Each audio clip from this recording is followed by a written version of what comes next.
I know a lot of you guys out there are struggling with the blitz. I think that this tip right here is going to show you two of the sneakier ways that you guys can pick up one of the most meta blitzes in Madden 22. So I'm not going to waste any more time. Let's get into it. What is up, guys? Dave from the Madden YouTube channel. In today's video, we're going to be talking about two sneaky ways that you guys can beat the Mike Blitz 3 meta. Sneaky. That turret is always so polite. We're actually going to be in the gun cluster out of the Arizona Cardinals offense. Now, the reason that I chose the gun cluster is that this formation is notoriously known as one of the best passing formations in Madden. However, people don't run it because it is a terrible pass protection formation. I'm going to show you a trick that you guys can use in this particular video that's going to make it a much better pass protection formation, allow you to use some motion, and we're going to throw in a little bit of a sneaky route that I think you guys are going to love that can help you guys beat the blitz, whether it's a man blitz or a zone blitz. So let's go ahead and take it to the field here. We're going to be, of course, running the gun cluster, and the defense that we're going to be running is the Mike Blitz 3 out of the nickel 335 wide. At this point, you guys should know this particular meta very, very well. But for those that don't, what this particular blitz is you're going to global blitz your linebackers. You're going to spread your defensive line. You're going to crash your defensive line up, and you are going to QB contain. And what a lot of players will do is they'll stand in the A gap opposite of the running back. Now, the running back is the only player in the cluster that can actually stay in and block. So this is a 6-man protection formation, unless you want to motion block a wide receiver in addition to the running back. And nobody really wants to do that because that's a waste of a resource that should be running a route that can get open on the field. If I were to go ahead and look at the tight ends hot routes, you'll notice that there are no blocking assignments. There are no delay fades. There are just slot receiver routes, streak, in, out, curl, flat hitch, fade, slant, zig, and drag. Now, the pros are that you get tight end zigs and slants. The cons are you can't use delay fades or block. However, we're going to go ahead and show you guys a trick here momentarily, but just to reinforce why this is such a underused formation is that defensively, we just sit there and hold strafe as you snap the ball, and this guy comes around and loops around that running back and gets to the quarterback for a sack because the running back can't pick up a delay. So that is a problem that is very, very difficult to solve from some of the more spread formations or the formations that don't have a tight end attached in them. Now, what I'm going to do here in this particular tip is first, we are going to set up this blitz. Again, we're going to go ahead and spread our defensive line, crash our defensive line up. We're going to global blitz our linebackers, and a lot of players will also pinch their linebackers, and they QB contain standing right here. Now, one thing that you guys can do from the offensive perspective in the cluster formation is max protect.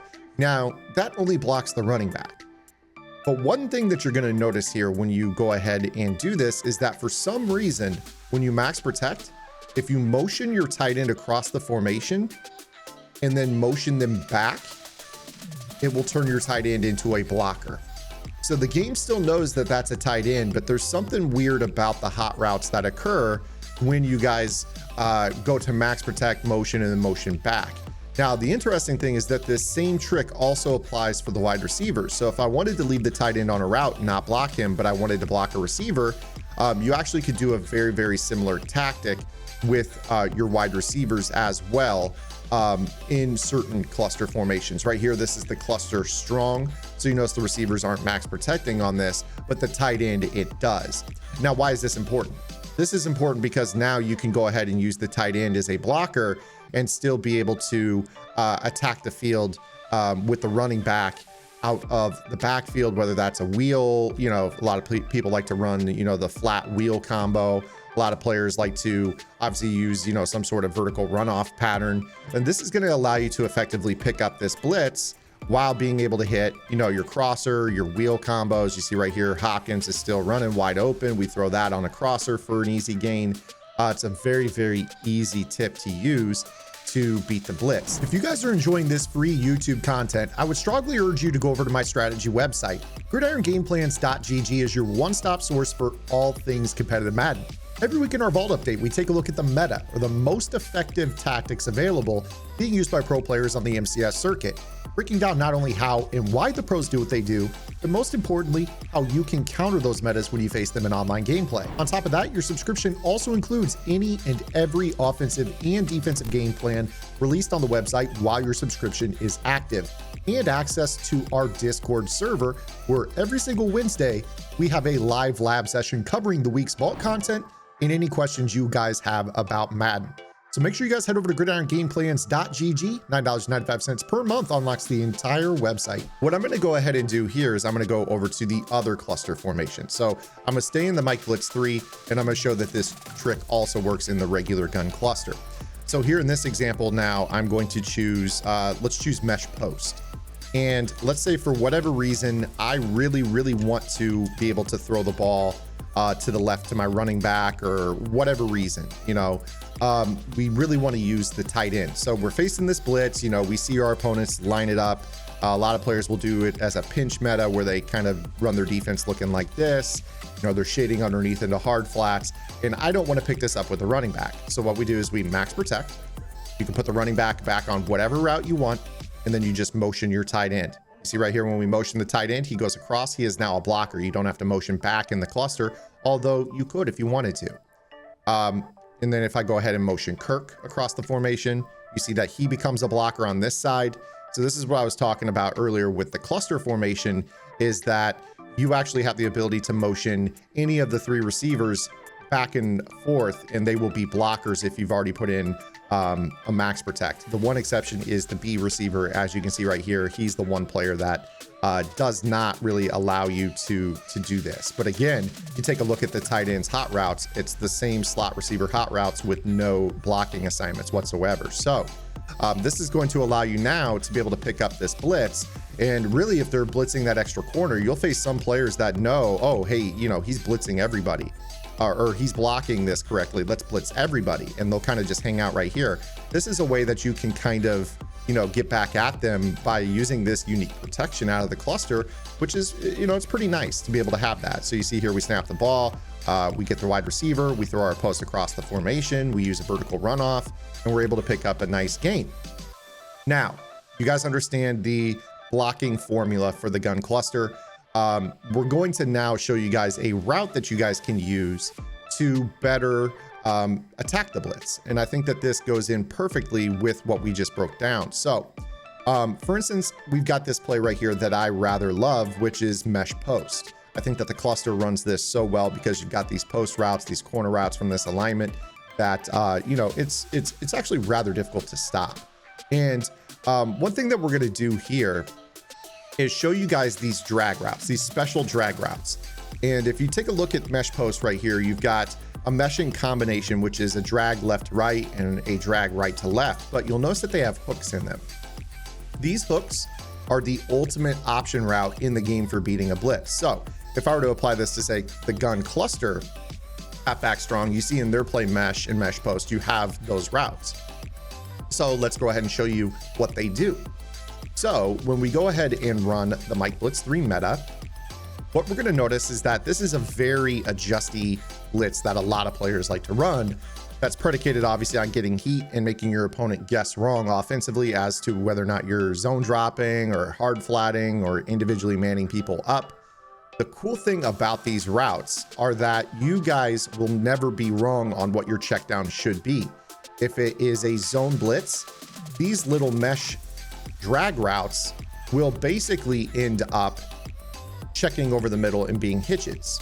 So you guys know that one of the more popular, zone beating concepts in Madden historically has been just to, hitch your receivers.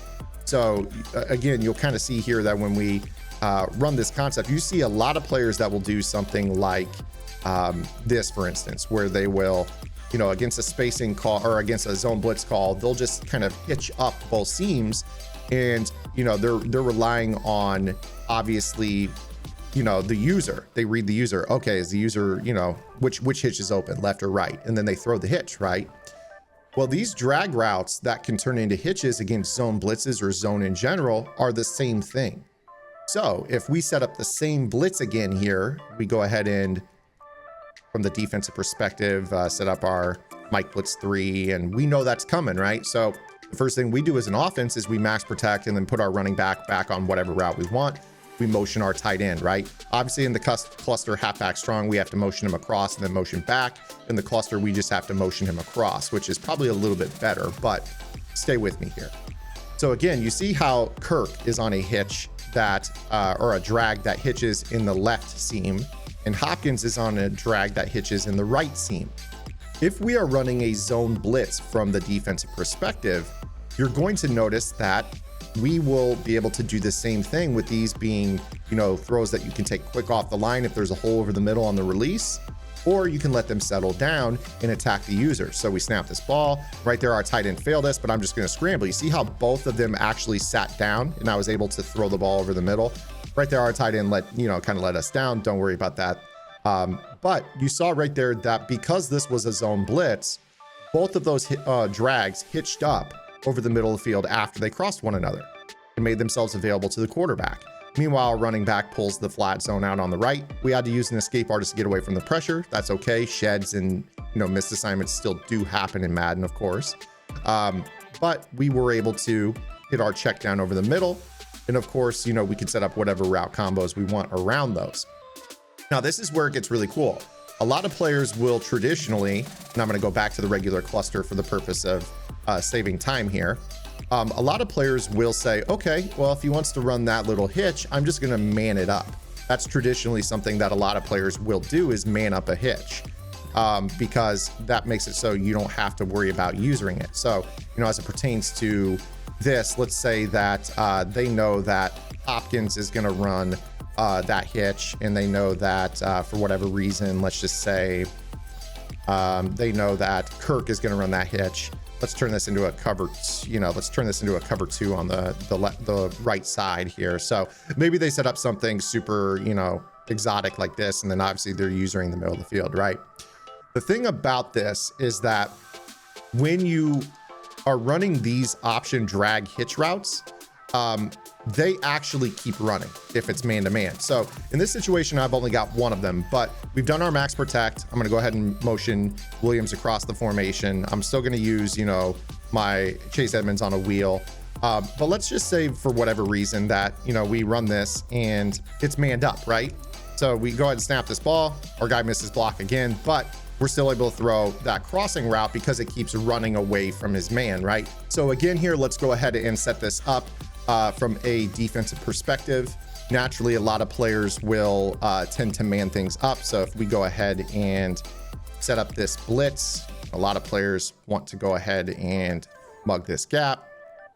One thing about the cluster is that if you want to do the max protect, put the running back on a route, you could just motion snap the tight end across the formation. Let me go ahead and man up wrap on number 10, Hopkins. And I'm just going to motion snap across the formation. So go ahead, and when we motion Williams, he goes onto a blocking assignment. Go ahead and snap this ball. Okay, so it's a blitz. He's just going to keep running. You see how Hopkins keeps running, and right there the spacing wasn't great. But what you were able to do on this was effectively have your player realize, hey, it might be a zone coverage shell, but I am individually being played man-to-man. I must keep running, because that's your generic rules of running routes, is if manned up, keep running. If it's zone, find a hole and set down. Well, this is a zone coverage with him individually manned up. So he keeps running. Now I'm going to go back, and I'm going to go back to the main cluster strong where we have 2 of those routes. And now you understand why this is a real pain to deal with as it pertains to defending that. So if we were run this play mesh, and I'm not going to set up any pressures here. I'm just going to kind of get crazy adjusty out of this. Let's just say that we're running 3 Sam Will, this little zone blitz setup, right? And we decide, let's man up Lewis on Hopkins, and let's man up Floyd on Kirk. So we're playing basically a 3-man rush, right? Well, with this type of route combo, we know that both of those guys would traditionally sit down if it were zone, but because they're individually manned up, they should keep running. So when we snap this ball, you're going to see that both guys keep running on their routes. Now, again, understanding what your zone coverage shell is still important. So if they're playing flats, on the field in this, you're going to have to make sure that you are attacking appropriately to make certain that, you know, there is a pocket that you can throw the ball to. So what do I mean by that? Well, we know that they're going to keep running against man. So it's really, really important that you maybe send Edmonds to the flat here. And then maybe you still attack the flat over on the other side to be certain that you're going to be able to hit those routes over the middle. So this is a traditional meshing concept, a very, very underneath attacking concept, but your players should keep running. So you see right here that, okay, now Hopkins had that wheel or that area over the middle and he ran into a teammate right there. Otherwise he gets open. So again, if you're being played with this hybrid man zone scheme and you need, you know, to be able to stretch the field horizontally to open up these routes to keep running, obviously you will still need to attack the flats with this. So one thing that I would definitely recommend is being, you know, somebody that can recognize, you know, when you're being played with hybrid coverage. So you see right here, this might look like a terrible route combination on a 3rd and short if you know guys are going to be individually manned up, but really it's not, because guys should keep running on this. And then, you know, you're still going to be able to set up, you know, we're using Edmonds to attack and pull the flat zones on the right. We're using Williams to attack and pull the flat zones on the left. And then we're really opening up these option routes to be able to run away from their player. So we read this, oh, he's manned up individually. Well, we're still going to throw the ball to Hopkins. And you see that just enough on that 4th and 2 or 4th and 3, we use the running back to pull the hard flat out. If this were a regular zone coverage call, Hopkins would set down right here, but because he's being chased, we know that he'll keep running on his drag, and we're able to fit that throw underneath and possession catch it. You know, this would be a really great idea to run on like a 3rd and short or a 4th and short when you really need it, and you know your opponents are going to play some sort of hard flat and try to take away your hitches. Well, these are both hitches and drags. Again, contrasting that to if your opponent were to just play this as a hard flat style coverage, if you were to do the exact same concept, now what's going to end up happening is you're going to notice that you're going to have both Hopkins and Kirk just check down over the middle of the field and make the life of that 3-rec tough. And you see right there, I'm able to hit Hopkins and pick up a 1st down. So your opponent essentially, when they run their man zone hybrids, is always wrong on this concept. That is today's video, guys. We got multiple ways to pick up the blitz. We got multiple ways to attack the individual man coverage out of this. I hope you guys liked this video. If you did, be sure to give it a thumbs up. If you enjoyed this video, be sure to go check out my strategy website, gridirongameplans.gg. $9.95 per month unlocks the entire website, and you guys can opt out at any time. That includes our weekly vault updates and also all of our offensive and defensive game plans, as well as our live lab sessions in our Discord channel. So definitely head over there and check that out. If not, I'll see you guys right back here with our next video. Until then, this is Zan. Get in the lab and good luck.